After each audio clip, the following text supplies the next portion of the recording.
गुर्जर समाज के प्रमुख चेहरे और दिग्गज नेता बाबू हुकुम सिंह कैराना विधानसभा सीट से 3 बार विधायक बन चुके थे।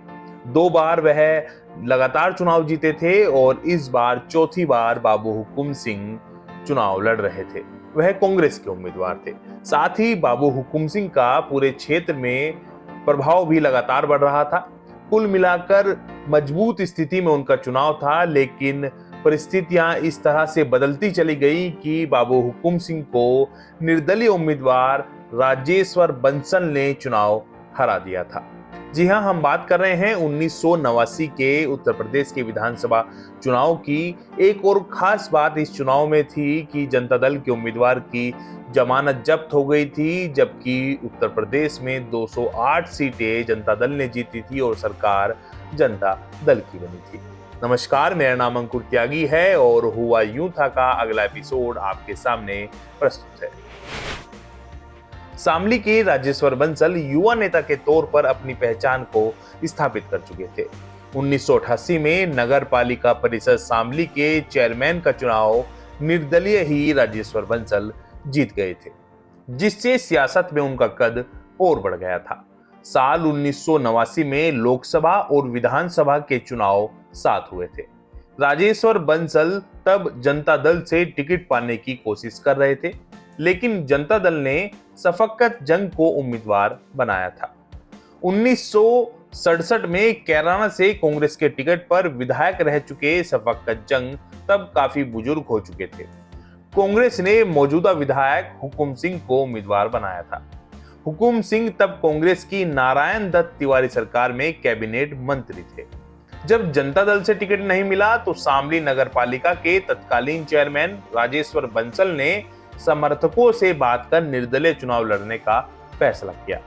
वेस्ट यूपी के वरिष्ठ पत्रकार जितेंद्र भारद्वाज ने बताया कि शामली के खेड़ी करमू बिजली घर पर चौधरी महेंद्र सिंह टिकैत के नेतृत्व में किसानों का बड़ा आंदोलन हुआ था। भारतीय किसान यूनियन का उदय भी इसी आंदोलन से हुआ था और उस वक्त तो किसान यूनियन का बेहद जबरदस्त प्रभाव भी था। भारतीय किसान यूनियन का समर्थन भी राजेश्वर बंसल के साथ हो गया था। उस वक्त के भाकियों के बड़े नेता कैप्टन भोपाल सिंह और तमाम नेता उनके साथ थे।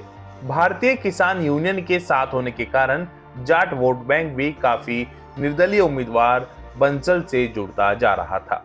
वहीं साथ ही कैराना का प्रभावी सियासी हसन परिवार भी राजेश्वर बंसल को ही सपोर्ट कर रहा था।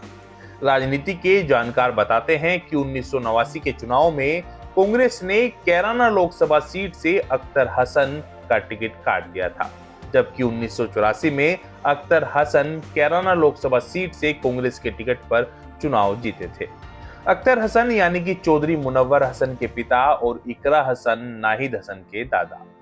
हसन परिवार ने 1989 के कैराना विधानसभा के चुनाव में राजेश्वर बंसल की काफी मदद भी की थी। उस वक्त मुनव्वर हसन भी सियासत में सक्रिय हो चुके थे।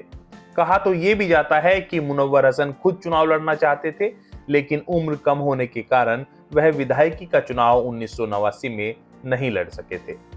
पूर्व विधायक राजेश्वर बंसल खुद बताते हैं कि शफकत जंग काफी बुजुर्ग हो चुके थे, लेकिन जनता दल ने उन्हें ही टिकट दे दिया था। चुनाव में एक बार तो यही अफवाह उड़ गई थी कि शफकत जंग का निधन हो गया है और ऐसे में अब चुनाव स्थगित हो जाएगा। बाद में पता चला कि शफकत जंग ठीक है।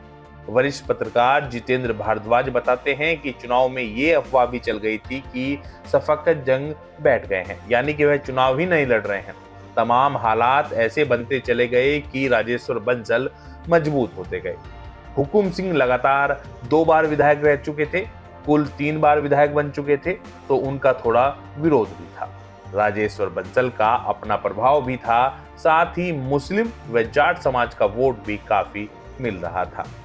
उस चुनाव को करीब से देखने वाले लोगों ने बताया कि राजेश्वर बंसल नए चेयरमैन बने थे और करीब 1 साल के कार्यकाल में उन्होंने शानदार काम किया था। काफी सड़कें शामली नगर में बनवाई थी। राजेश्वर बंसल बताते हैं कि पहली बार चेयरमैन बनने के बाद शहर की सड़कों पर फोकस किया था। तब बजट इतना नहीं होता था, तो एक योजना बनाई गई थी। दरअसल चीनी मिल, गन्ना समिति, मंडी समिति और रेलवे के काम शहर की कई सड़कें आती थी। तो तत्कालीन जिलाधिकारी मुजफ्फरनगर एम रविशंकर ने इन सभी से नगर पालिका को पैसा दिलाया था। शहर की सड़कें अच्छी हो गई थी तो पूरे क्षेत्र में उसका सकारात्मक संदेश गया था। अब आपको उस चुनाव का परिणाम बताते हैं। निर्दलीय उम्मीदवार राजेश्वर बंसल ने तत्कालीन कैबिनेट मंत्री हुकुम सिंह को 5021 वोटों से चुनाव हरा दिया था।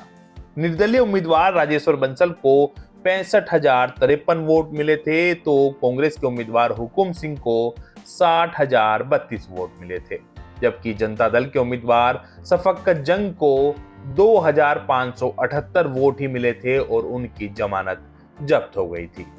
ये चुनाव वेस्ट यूपी की राजनीति के सबसे चर्चित चुनावों में से एक है। उम्मीद करते हैं कि आपको हमारा यह एपिसोड भी पसंद आया होगा। हमारे YouTube चैनल को सब्सक्राइब कीजिए, Facebook पेज को फॉलो कीजिए। आप अपने बहुमूल्य सुझाव हमें कमेंट कर दे सकते हैं। आप सभी का बहुत बहुत धन्यवाद।